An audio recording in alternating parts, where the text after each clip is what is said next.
This is the Reflection Podcast, and I'm your host, Ed Blonski.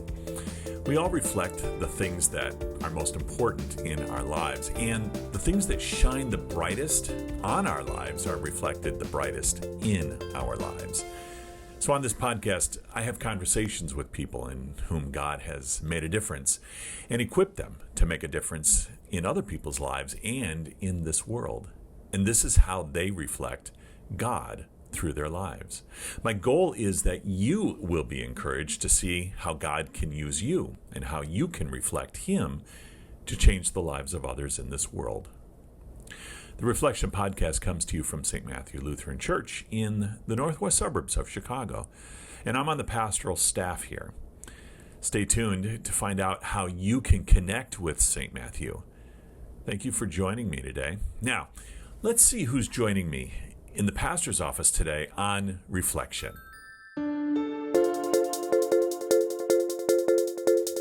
Joining me in the pastor's office today is Matt Peeples. Thanks for joining me today, Matt. Yeah, thanks for having me, man. It's a blast. Awesome. So for our viewers and listeners, why don't you give us a little bit about Matt and see where you are and what you're doing these days? Yeah, so ministry's been fun these days. I'm currently the founder and director of what's called the Kairos Network. And the Kairos Network came out of my journey as a church planter. I have an unlikely path to ministry. I'm the first person in my family that ever went into ministry. And really for me, it was more of this passion, a passion to see my disconnected generation get to know who Jesus is, a passion like that God put in my heart for doing ministry, but not really having like a clear pathway there. So I did public undergrad. I was a mass comm journalism major, took a year off, pursued some other stuff, and then just kind of felt like, what would I enjoy doing the rest of my life? I had a really great mentor, DCE, who said, put money to the side. What would you enjoy doing the rest of your life? And that was the best advice. Because I think sometimes we let the tail wag the dog, in essence, and we forget that if we're passionate about something and God's calling us into it, He's going to provide for what He's calling us into. And I've learned that along the way in ministry. So that ended up taking me to Concordia Seminary, and the longer I was there, the more I felt like that's what I should do. And then my last year of seminary, I got done with my vicarage, and I'm like, okay, I think I could go back to a bigger church like my home church, be one pastor on a staff of many, or I could take over an existing church. I said, the one thing I can't do is church planting. And everybody around me was saying, no, we think you should church plant. And it was this process of like, God just like pulling on me. And I'm like, no, I went to a church plant assessment because my friend was going. I said, okay, God, whatever you want to do here. So I go through this weekend long assessment. And they're like, we've greenlit you. We think you should church plant right out of seminary. And I was like, absolutely not. And I remember this moment. It was very unusual. We had this call director at the time who was great. And he pulled me into his office. And he's like, I got 3 great things, but I would like you to tell us what you would rather do, which is very unusual from a seminary context. And one was to go to a church in Omaha, Nebraska, where I could have lived around all my undergraduate swimming friends, and got to be a part of a big church, helped launch out the new contemporary worship service, kind of like, and the other was to go and essentially plant a church, spend 6 months to a year in training in Hot Springs, Arkansas, and then be sent somewhere else. So move again, which is kind of crazy to somebody who's just moved a ton in a few years of seminary. And I just remember this feeling of God, kind of like where He speaks to you, but it's not like audible, but you know it's not you kind of thing. And God was just kind of like, I was like, okay, I'd want to go to this first thing because I'm comfortable in what I can do. But if I do church planting, I know I won't be able to do it on my own, and that means God has to show up. And that's where I'll grow the most in my faith. And so that's really what got me into church planting. And it was a crazy ride. I went down to Hot Springs, Arkansas, got to work with a ministry called Lake Point and Greg Burse. It was an incredible experience. I felt like 5 years of ministry experience were crammed into 6 months. My second Sunday there, I got to help baptize 87 people, which I never knew was possible. I got to see people really far from God, like people you would never expect to see in a church, in church. I got to learn about people coming out of addictions. My first traveling communion was in the parking lot of a tattoo shop. Um, and Wow.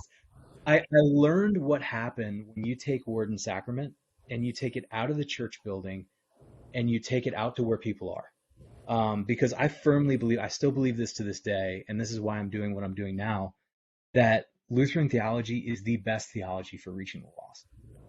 I think a lot of times we just forget to take it out of our church building.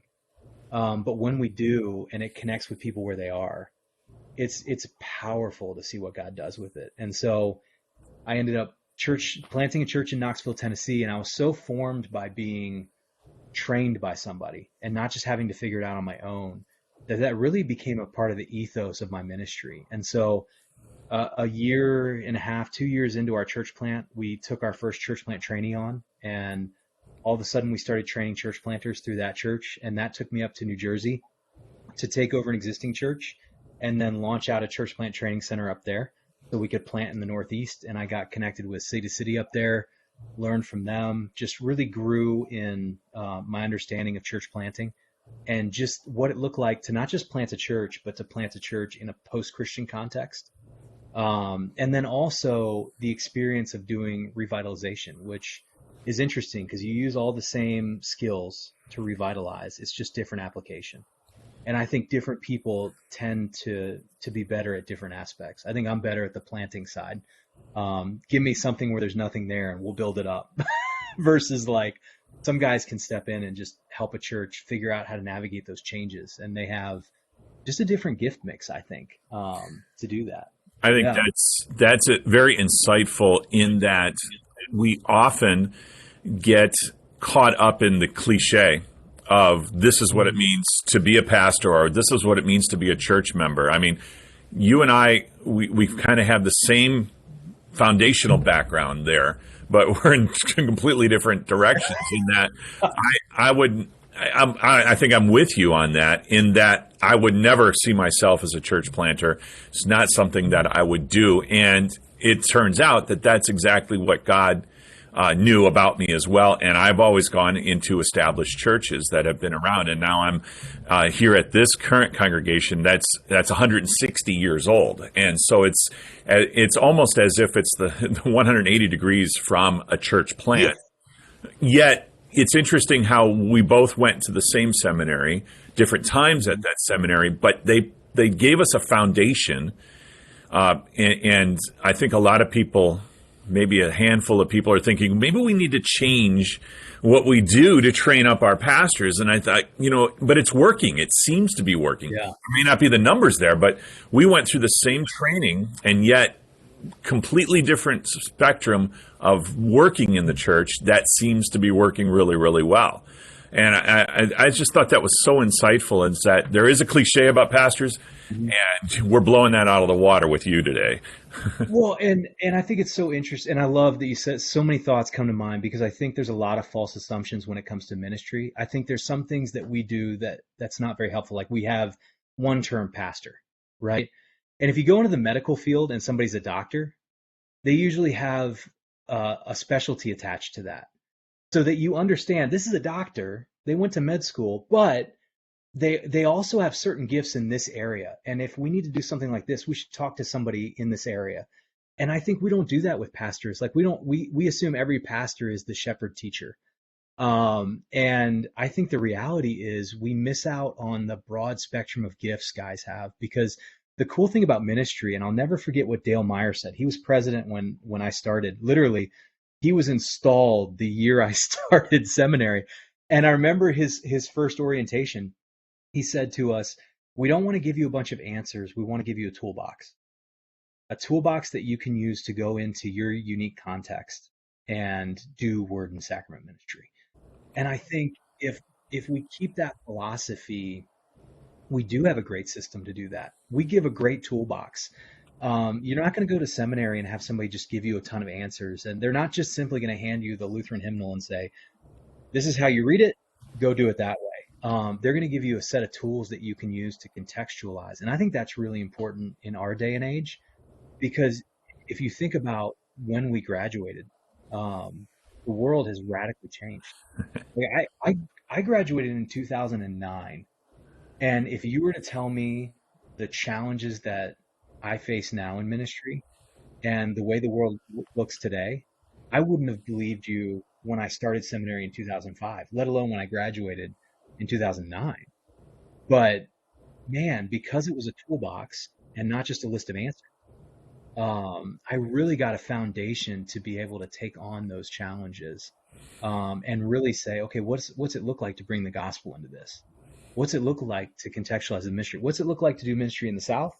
What's it look like to do it in the Northeast? And what's it look like now that I'm back in the Midwest? And how have what I learned in those places, what tools can I bring now to the ministry I'm doing in the Midwest? I think that so incredible that what you just said, things are going off in my head, left and right here. But yeah, we tend to think, okay, I'm going to bring the gospel here, but I'm going to make these people like me so that they can understand the gospel, instead of bringing the gospel to them and letting the Holy Spirit do all that, right? It's almost as if, our current tribe of Lutheranism, we got to make them Lutherans before we can actually, let them go out and do these things. And it's like, no, let the gospel change them. Don't try to change them. Don't make, we don't do that with our missionaries overseas. They go into the context and the culture where they are and bring the gospel to it. They don't try to make that culture Lutheran or, Germanic type of thing, since that's our background. So incredible that you have caught on to that. I mean, yeah, you have, and you're not your typical, what do they call that? The traditional route. Right. To become a pastor. I would be considered traditional. I went to a Lutheran school undergraduate. I went to a Concordia. Yeah. I went, and my degree was in pastoral ministry, which is absolutely useless unless you go into the pastoral ministry. And I didn't learn anything in my undergraduate but then I began to realize, but these passions that I had, I got to seminary, there was an opening at the radio station. I all of a sudden I found, putting a microphone in front of me, that felt natural to me. And how could I use that? And now here, 28 years later, I'm still doing that. I still got a microphone in front of me, That's the thing. I think at the time too, like with very similar paths, I did a lot of radio in undergrad too. And it's like, you don't know how God's going to use all those things. And you can sometimes even go into seminary under the false assumption that these things were a waste. And now I'm doing what I'm supposed to be doing. But it was that broadcast background and that understanding that when we got into the church plant got me playing with live stream, and then figuring out live stream and realizing the importance of that and how it could connect with people, and the digital front door, because we were a portable church. So we didn't have a building I could point people to. We needed a website. And all of that allowed me to, when I went into the established church, say, hey, we need live streaming. We don't. Why do we need live streaming? Like, just trust me. And we did that. And then the pandemic hit, and we were in a 10% bracket of churches that actually had live streaming. And then I looked at like 90% of my colleagues were going to have to figure out something in a weekend that I got several years to figure out. So that's when we launched out the webinar series, which really grew our mailing list as a network. And we said, hey, here's some stuff we learned in planting. This can help. And all of a sudden now the numbers are flipped, and 90% of churches are live streaming or have online presence, and only 10%. And it's like, the cool thing is you never know how God's going to use the gifts he's given you, and you never know how he's going to bless somebody else through those gifts. And so I wouldn't consider anything a waste. I went through seminary with a guy who was a Baltimore homicide detective and then became a pastor. And you're like, how do you use that? Well, now he trains police chaplains and does a local, and it's like, man, God doesn't waste anything, Nope. He used a Pharisee to bring the gospel, and he used a fisherman. And you're right; it's exactly right. Everything that is all prelude when we're growing up, it's looking at that. How am I going to use this? And yeah, you see that all the time in the scripture. So where are you today? In fact, right in this moment, where are you? Right in this moment, I'm in. We made a final. I call it a final move. We've moved 4 times in the last calendar year. So, 2020 June 2022, we just really felt this tug that we needed to step into the network full time.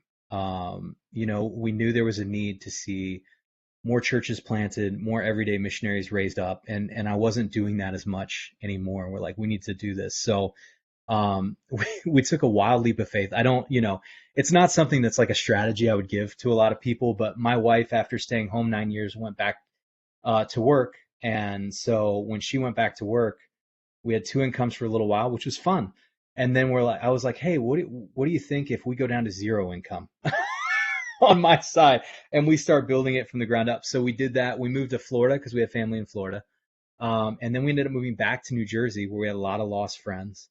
And that was great. And then now we've moved to St. Louis because we have family here, but we also have a lot of contracts that we're doing in the Midwest. And we essentially do 3 things. We train church planters, we train everyday missionaries, and then we help develop missional training content and strategy for churches and districts. And so we have a lot more Midwest contracts now.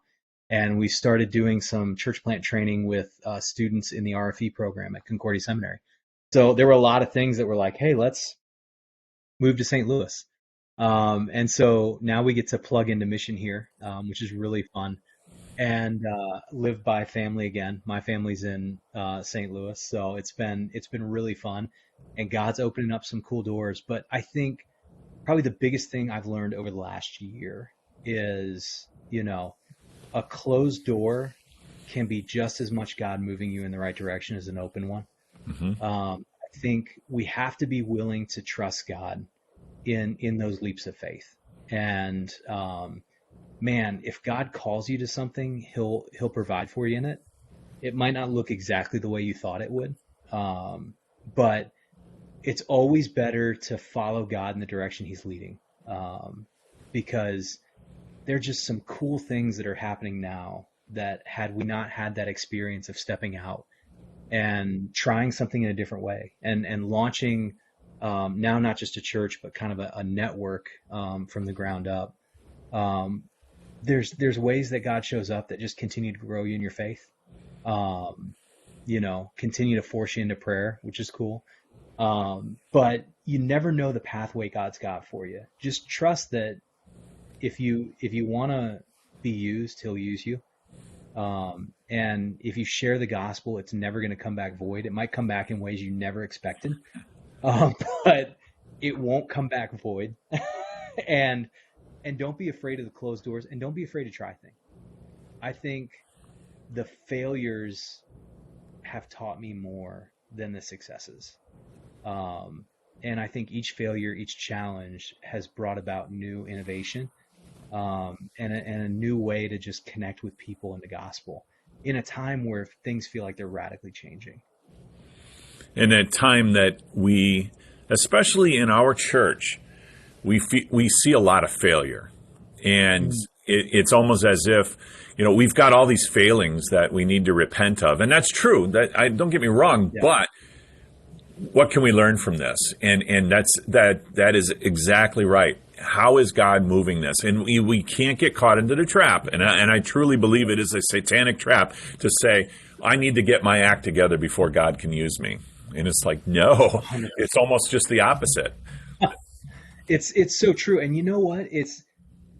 There's some things that we're experiencing, and sometimes we can be so insular that we don't realize the things we're experiencing are unique, but they're not unique to us. Most denominations, most churches are experiencing similar pain points.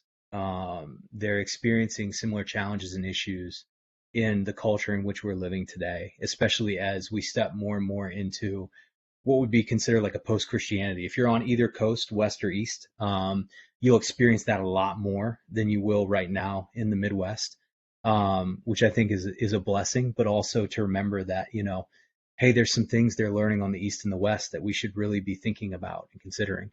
But in the same standpoint, like, we do have some things that are kind of unique. Like, I think it's interesting in the Missouri Synod, we sometimes don't try things because we're afraid of what somebody might say, which I think is really a terrible reasoning. And I think we don't try things because we're afraid to fail. And I think we're afraid to fail because we don't view things as just an experiment. We don't realize that it's okay to fail, that, there's a healthy amount of failure in every success. And to allow ourselves to say, not what can't we do, but what can we do? I think a lot of times we're asking the question too much, what can't I do? And not enough, what can I do? And it causes us to kind of stifle our thinking versus saying, what can I do? It's okay to have an experiment. Experiments fail. They succeed, but they also fail. And it's not the end of the world. And, if you're thinking, especially like one of the parables that sticks out to me is the parable of the talents. And what's always so interesting to me about that is at the end of that parable, God doesn't praise the servants for how much they had a return, but he praises them for risking what he'd given them.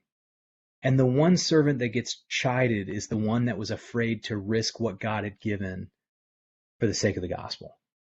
And I think that's an important lesson to us, is like, God's given us a powerful treasure, and you may feel like you only have a few talents or a little understanding of the gospel. Whatever God's given you, invest what he's given you. And realize investing is always risky, but God is a God who has story after story of risky and almost wasteful looking investment. Like if you're looking at Jesus, the very first parable he shares is the parable of the sower. And if you look at the amount of seed he throws out and where he throws it out, if you're thinking from an agricultural standpoint, it's very wasteful. But it's God's way of saying, look, I'm going to invest what I have. And I think we need to be of that attitude. It's like whatever he's given us, let's invest it. And let's see if we can see some kingdom impact from that. That parable, as well as the two parables that you just cited, I think go hand in hand in that there is different yields, 30, 60, 100-fold from what we've used. And it's just, don't worry about the yield. Just do it. Yeah. Just do it, and the Holy Spirit will take care of the rest. God will take care of the rest. You have to do something with it, though, and that's why God has called you. So let me ask you this. Why do you do this personally? You kind of hinted on that a little earlier, but why you? Yeah, it's so funny. I think a part of it is one, passion. Like, I'm really passionate about disconnected people. And I use the term disconnected in place of lost, for a couple reasons. One, a sensitivity toward the lost. I think if you look at somebody in culture today and you call them lost, they'll look back at you and go, I'm not lost. I know exactly where I am. Or they'd say, no, my parents were Christians. I identify as Christian. But we know as Christians, if you're not connected to Jesus and connected to his local expression of church, you're not really a Christian. That's a part of being a Christian. And so I use the term disconnected because it's also easier for us to see, who are we talking about? Anybody that's disconnected from Jesus or a local expression of church. And that's one reason I'm passionate about it. I always grew up around a lot of lost people doing public school and sports and things like that. And I just really believe that, if we're serious about our theology and the gospel and the change it can make, I think we should invest that. I'm passionate about planting because I think that statistically, new churches reach new people. And especially I'm passionate about planting because it's a time and a season where we need to be able to launch many different styles and expressions of church, all word and sacrament centered, but different styles of church and different models of church are going to reach different people. And then also in training people how to be missional where they're already going, you're able to reach people that we could never reach in the four walls of a church. The story that sticks out to me, Barna's got a lot of great research, and I don't want to bore anybody with statistics, so I'll start with a story. There was this guy, Alan Hirsch, and for a decade plus, Alan Hirsch has been telling people the way we do church only resonates with 40% of the population. Not that 40% would go, but it only resonates with 40%. That means just the way we've structured being the church, we're leaving 60% out, which I always had a hard time with. And Barna's statistics have showed that. But what's interesting is I always thought that was a fun stat from a missiologist who might or might not have made that statistic up. And over the last year, in all this transition, one of the things our family started doing was micro church, or church in our house. And so we would sit down and we'd watch a message that we put up on what was called Church at 10:02. And then we'd sit down and discuss it as a family and discuss it with whoever was in micro church with us. And when we were living in Florida, I had a friend that was coming out, and I thought at first he was coming out just because we were doing meals around it, or he was coming out because, family was there. And one day in that response time, he just says, I really like this way of doing church. He said, I never liked the 3-hour long service. And I was thinking, you've never in your life been to a 3-hour long service. But to him, that's how it felt. But for him to step into a different environment and experience Jesus in a different way, it helped him connect. And I think when we're only have one model for bringing people in, and we only know how to invite somebody out, and we don't know how to take what we've been given out to where people are, then we're missing out on so many people that have a desire to connect with God, but they don't have the missionary tendency to come in and figure out our culture and our way of doing it. They need us to be what Jesus called us to be, which was the everyday missionary, right? To go and make disciples. And so I think the reason I'm doing what I'm doing now is because I want to help people figure out it's so much easier to be an everyday missionary than what you've ever realized. And that everyday missionaries, the disciple makers, that's the core DNA of a church plant. I think a lot of times we plant churches to make disciples. And I think it was Mike Breen maybe who originally said it. He said, if you plant churches, you might make disciples. If you make disciples, you will plant churches.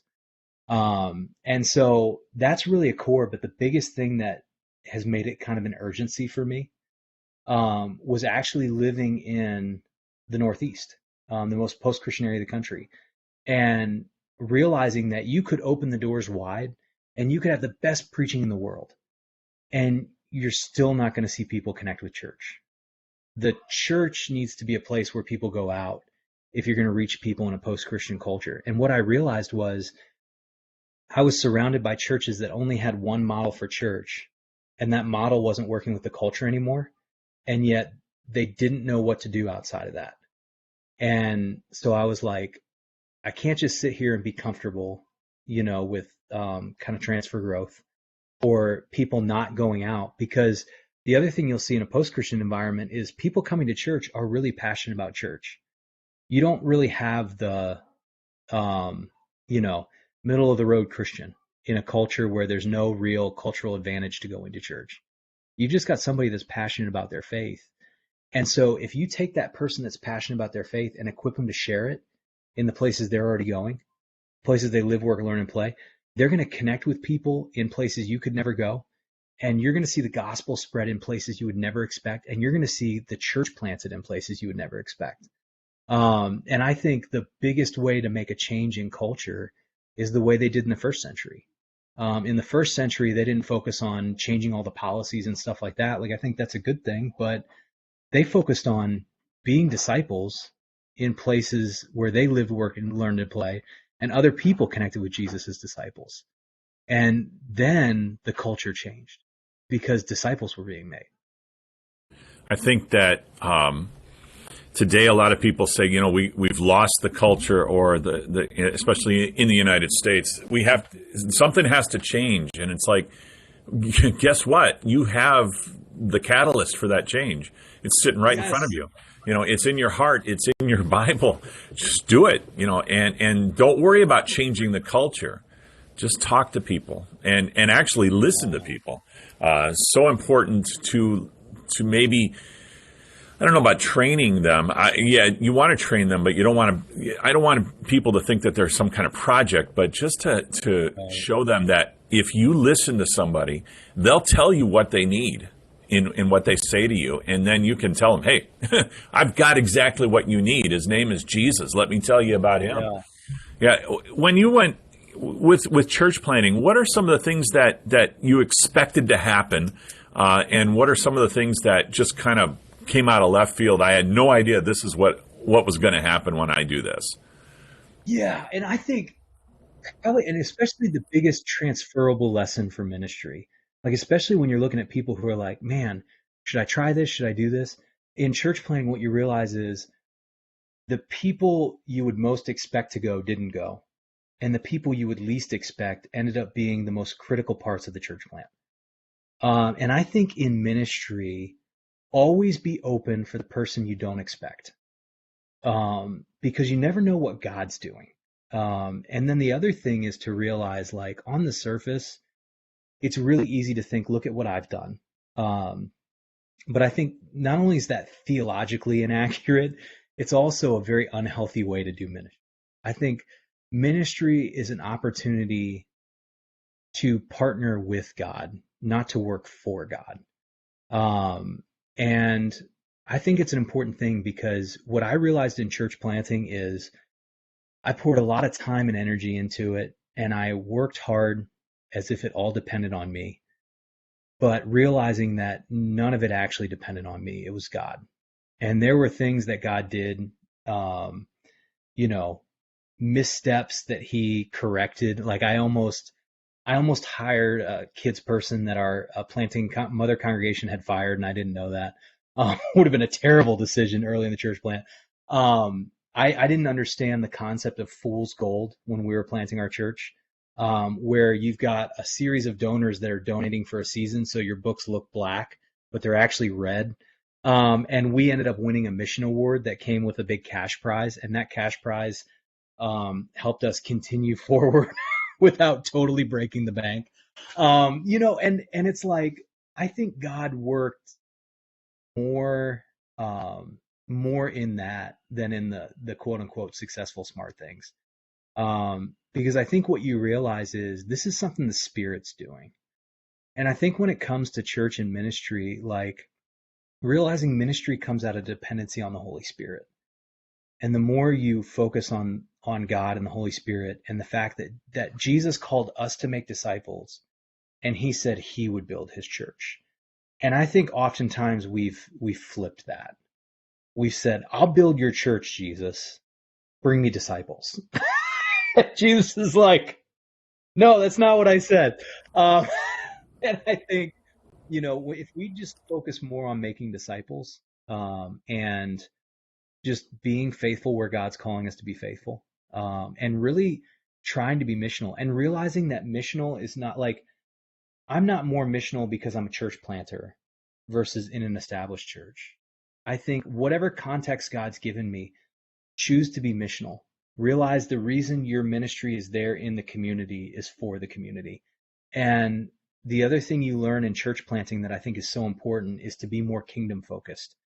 I think it's really easy, and we've really struggled with this as a church body. We get really my kingdom focused. And whether you're talking at the local church level or a district level or even a national level, we can get very my kingdom focused and forget that the kingdom we're called to build is not our kingdom, it's Jesus' kingdom. And like the interesting thing to me is, sometimes organizations like Starbucks are a better picture of what the church should be than we are. Um, like Starbucks doesn't care if you go to your usual Starbucks location or the one down the street. Um, you've connected in a Starbucks. And I think for us, we need to realize that so few people are in church statistically that we need to celebrate it when they go to the church down the street that's gospel centered. And we need to not lament that or figure out how to get them back. Maybe realize God's doing something bigger and he's got a reason to shuffle that part of the team over there. And we need to focus on, okay, who can we connect with? Who can we step into our community and build relationships with and help help them see the kingdom? How have we been uniquely wired to be on mission? And I think that's what I learned in church planting is in church planting, you've got such a small window in the older model that you don't have time to waste on worrying about what somebody else is doing. And you don't have time to waste to try to be somebody else. You have to get a radical focus on who you are, what community God's called you in, and how to share the gospel there. And if you focus on those things, you see much more fruit than if I spend all my time going, how can I get that person back from this church? Or why, how can I do it exactly like they did it over there? Yeah, so. I get it. I get that. So what do you see are the opportunities of a new church, and maybe what are the challenges of a new church plant? Yeah. Opportunities. You're creating a church for the culture that is. You're not trying to adjust a church that was created for a culture that was.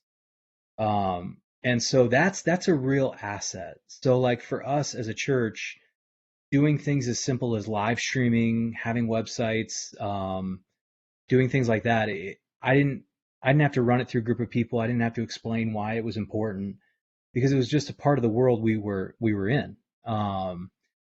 Social media was a huge part when we were launching out. And that was just kind of a part of the world that was. So some of those things are easier to create. One of the challenges is resources are a big challenge.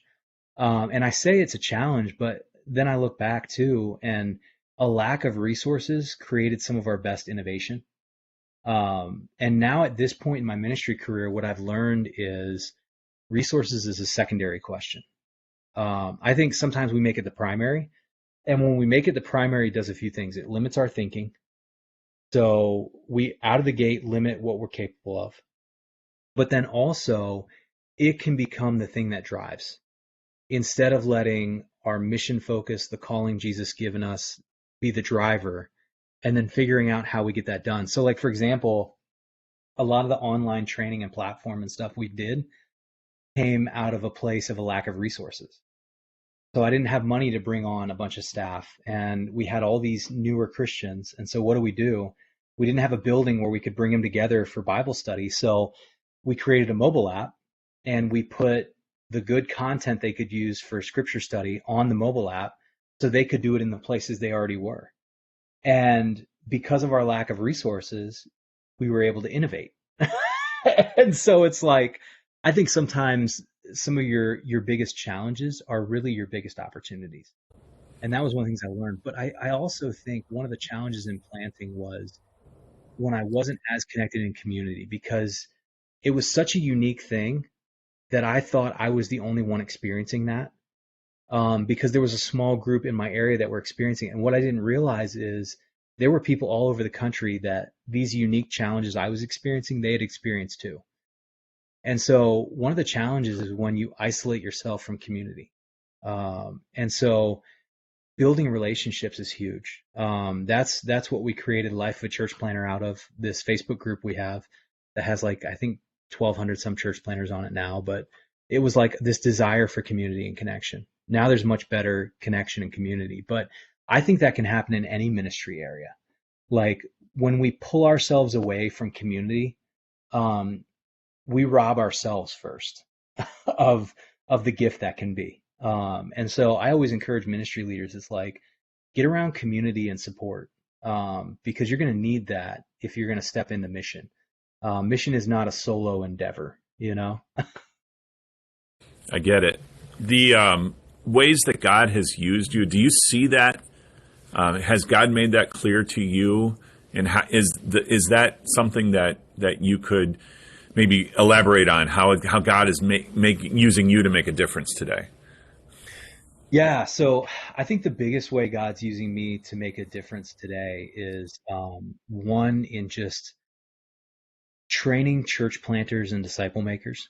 That's the biggest thing. We actually don't in our church body have a lot of people that know how to intentionally train church planters, and then can help collaborate, cohort them together. And that's something really unique that God's just kind of allowed me to do.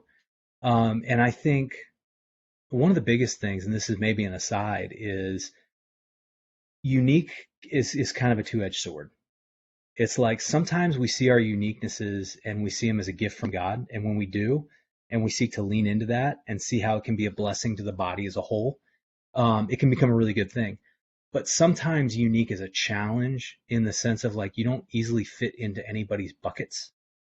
And so and sometimes that can be a really lonely feeling, if that makes sense. And so my challenge is, wherever you feel like you're unique and you don't fit the mold, realize that's really a blessing from God and ask God how he wants to use that. It'll make that process so much easier. Um, but I'd say that's a big part. The other big part is in creating a network, it's allowed us to be more collaborative. So we're able to help churches and districts kind of connect and collaborate together more, because we're not in one camp, in the sense of like not one camp. That's not really the way I'd want to say it, but more of like, as a district, you've got a responsibility to your district. And so you can't always collaborate with other people as much as you'd want to because of your responsibilities here. And so with our responsibility being more focused on an area of ministry and not a region, it really helps us do some more fun collaborative things. And then the other thing that I think is kind of a gift that we've been able to really lean into is I've always had a high value of giving more things away. So I just kind of trust that God's going to provide, and He's been really faithful with that over the years. But I've always had a tendency to give more of what we have away than I do to like sell it, if that makes sense. Yes, absolutely it does. Yeah, Because it's not yours to begin with. yeah. It was a gift, so give it away. It's so true. Yeah. It's so true. Yeah, and I think too the other gift that we bring to the table is like helping churches that want to figure out how to plant. And one of the cool things is, yeah, we've dealt with a lot of lack of resources, but it's allowed us to create a lot of innovation, and then we're able to translate that innovation into ways that local established churches can actually use. So like the lessons that we've learned in church planting and disciple making, we're able to share with established churches that are able to take that group of people that want to figure out how to do mission. I usually say in any given church, there's about 20% of people that are ready to do this, that want to learn how to step out in their community and do that. And we're able to help them through a very intentional process, learn how to do that so they can step out and do mission. And rather than have an established church that's like, yes, we're passionate about that, but now on top of everything else we're doing, we have to figure out how to build that. And Right. it's like, so what we do is we're able to come in and help churches do like a crawl, walk, and run. So we're able to help them with a very simple, contextualizable process that they can utilize. And then the more they do it, they can change it, customize it, make it more specific to them. But they don't have to wait till it's fully specific to them to really start running with it. And those are some of the unique ways we're able to kind of serve the church in this unique space God's given us. Let me pivot a little bit. Yeah. Mentor. Who most important mentors in your life? When I saw this question, I'm really glad you opened it up to mentors. 'Cause I was like, I can't just choose just one. So some of the best mentors in my life, my home pastors were incredible. Pastor Fran, Pastor Ted. Pastor Ted's since gone on to be with Jesus. But they were just always a huge encouragement, and they did it in small ways and big ways. Um, we transferred into Lutheran Church, so I was a Episcopal when we came in, and they did some things that maybe, I don't know if every ministry leader would naturally do this, but they were just great like this. They let me take the adult inquiry class with my dad. I was only in seventh grade, and they just saw that I was passionate about my faith and learning more, and so they were like, "Yep, he can come in," and they knew that we had been taking communion since before we can remember, because that's kind of a normal thing in the Episcopal Church. And they didn't make me wait, even though I was a few years away from when the rest of the church. And that was a very missional thing to do. They made sure we understood what was going on, but they didn't say, "Hey, you got to wait till all the other eighth graders take it," you know? So they were very relational in their approach, and that really formed how I deal with people. You know, I'm very relational in that aspect. I think church planting mentors, Greg Burse was a huge mentor in my life, and he really taught me about doing church in the community and being a place that really does allow anyone to come. My One of my big mentors, David Putman, is huge. David Putman works with Oxano Group, does tons of church planting, discipleship stuff. But what I loved about Dave was he was brilliant and had done a bunch of great things. But Dave Putman was always interested in figuring out how you should do it. He never looked at me and said, "This is how I do it. You do it that way too." And you know, that for me, I've always resonated more with mentors that look at me and say, "Hey, who are you? Who's God called you to be?" Pastor Christensen, Lutheran pastor out here, another great one. He was a lifelong learner. And I remember sitting down with him. He's 30 plus years into ministry, and he's asking me what I'm learning. And I'm like, I should be the one that has the notebook out taking notes from you. But he's just like, he modeled that for me, which was huge. A guy named Mac Lake taught me a ton about leadership pipeline and leadership development and how to develop people. And so those were all huge mentors in my life. Right now I'm working with a guy, Peyton Jones, who wrote Church Plantology. And I'm learning a ton from him about what it looks like to create planting networks and how to plant in more and varied styles, which is really, really cool. So yeah, I feel like I feel kind of spoiled when it comes to the mentor conversation. That's great, though, that you have those. And I think that's important for people to hear, is that you don't just have one. You have them in seasons, you know, where you are, but it can be multiple. And it also unlikely, you know, in unlikely places. This could be somebody, and you really only realize that when you look back. It's like all of a sudden, but it's a gift from God when you can realize, oh, I'm in the presence of somebody that really is going to not only grow me, or God is going to grow me through them, but is just, I can listen and just sit at the feet, right? You just want to sit at the feet. You want to be a Mary and not a Martha. And it's huge because one, it's a way to experience discipleship, which you can't disciple if you're not being discipled. And then the other thing is I always encourage people, look for the MC squared. There's three areas of mentorship that you look for. One is a mentor, and that's somebody whose life you value, you respect, and you'd like to model that. And that's a very organic relationship. I think a mentor-mentee relationship is always formed on the mentee's side and not the mentor. Like, I couldn't look at somebody and go, "I'm going to mentor you." That's an overstep. But somebody can look at you and basically go, "Man, you're a mentor in my life." There's a coach, which is somebody that comes along in a very specific season. Maybe there's somebody that's helping you work on a specific area. So like I have my church plant coaches. I have a spiritual director right now, which has been huge. And that's been a huge help. He just helps me learn how to connect more with God in prayer and how to listen to God as he speaks through scripture and through, you know, those normal means. But sometimes you need somebody to help coach you in that. And that's been huge. And then finally, a counselor. And the counselor is an interesting bracket. It could be a professional counselor. I've worked with a guy named Dr. Hartung. He's walked with me since my planting in Knoxville. And we regularly connect. He's been a huge friend, mentor, but always a counselor. And a counselor, that's somebody that is that person that you can tell anything to.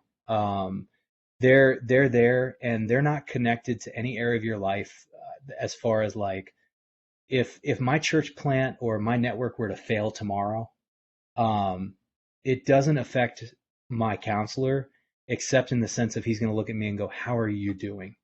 You know, he's not attached to the success or failure of that, except for how it's attached to me. And those three areas have been huge in my life, and trying to keep that in rhythm. And I think the biggest thing is they're helpful. Keep them in seasons where things are good, because they're vital in seasons where you're walking through a storm or a challenge. And oftentimes when you're walking through that storm or challenge is not the best time to try to find those things. It's when you want to be able to lean into the investment that's already been made there. I'm going to give you a gigantic billboard, and it can be placed anywhere in the world. And your message is going to get out to billions and billions of people. So what do you put on that billboard? I thought about that. This is what I would put on that billboard. It would be marketed toward the church. And it would say, don't go to church, be the church. I think too often we forget that the church is a people. It's not a building. And I think that we're called to be the church out in places. And I think we're too focused on trying to get people into our building. And the funny thing is, if we focus more on being the church out where people are, more people will come into the building. Yeah. But because we're focused on getting people into the building, less people come into the building and less people get connected to Jesus. So that would be my billboard if you gave That's awesome. Thank you so much for that. Don't go to church, be the church. All right, so I'm going to wrap this up, but I do want to ask you this. Give me some books that you are most likely to gift to somebody, that you want to put this book in their hands. Yeah. I would say to church planters, missionaries, or anybody going into ministry, I would put Tim Keller's Center Church, especially the first section of that where he talks about the gospel. That would be huge, because I think a lot, especially as Lutherans, we talk a lot about how to teach the gospel, how to apply the gospel to people. We don't think enough about how the gospel applies to our life and our work in ministry. I would to the pastor walking through ministry, I would give the book Leading on Empty by Wayne Cordero, which actually walked through his burnout and kind of talked about spiritual vitality principles and rhythms that are so important. I would put the book by, I'm forgetting his name, Praying Scripture. When it comes to prayer, was a huge book for me. And I'm just forgetting his name, but incredible book. It teaches you how to pray with Scripture as a template, which is really cool. No problem. I'll get the author's name, and we'll put these links in the show notes. So hang in there. Yeah. For those that are leading a team, I would give two in particular. I would give them Working Genius, because I think it's great for focusing on how to work together as a team and the different areas of genius that people have. And it's great when you're collaborating with a group. And then also the Enneagram book, Road Back to You by Ian Crone, I think is great, because I think also it helps with a better understanding of who you are and how you operate, which I think is really cool. So those are some really good ones that I would put out there. Good. And like I said, I will put those links. We'll have links for those and the authors' names so people can find those. So as I wrap this up, something that you really wanted me to ask and I didn't get to it, a question that you want, and then give me an answer. Yeah.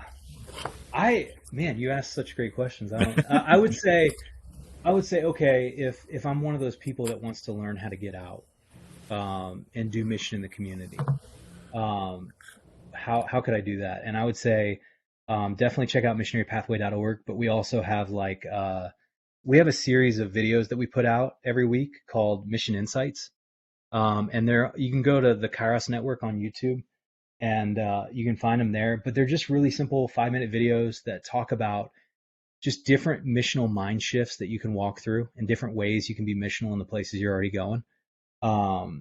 And I think what I would encourage somebody is it's so much easier than you realize. Most people that walk through like a missionary pathway, what they end up saying is, oh man, this is so much easier than I thought. And if you're a pastor or like a professional ministry leader, they think, man, this is so easy. I could have built this. And I'm like, yes, you could have. And that's the goal, you know? But I would say definitely learn to do that. And if you want to learn one skill that could be a game changer in helping people connect to Jesus where they're already going, learn how to do Discovery Bible Study. Because Discovery Bible Study is a simple thing you can do anywhere, with anyone, whether they're connected in faith or they're not. And it's something you can do in context. And it's a simple way to take one of the foundational pieces of our faith out, which is the Word, and allow it to do its work in the wild, you know? Awesome. I will pass that along as well in the show notes, that kind of thing. So I've got your links, and we'll connect people to you if they want to get connected. I want to thank you, Matt Peeples, for joining me in the pastor's office today. You're great, and I pray that God will richly bless your ministry as you continue to help the church and the disconnected people to get out there. Oh, Ed, thanks for having me, man. This is so much fun. All right. Thanks, Matt.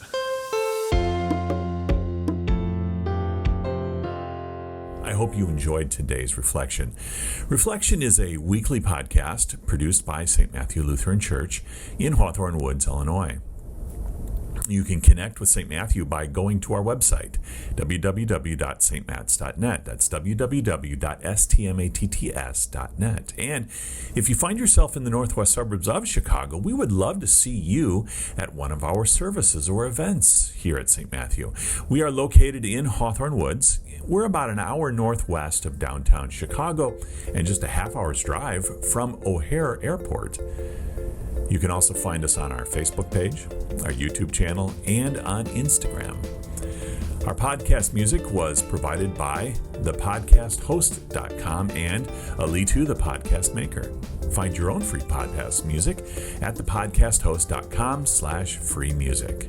I'm Ed Blonski. Thank you for joining me today. Please rate and review the show and share it with others. And join me again next time for more Reflection.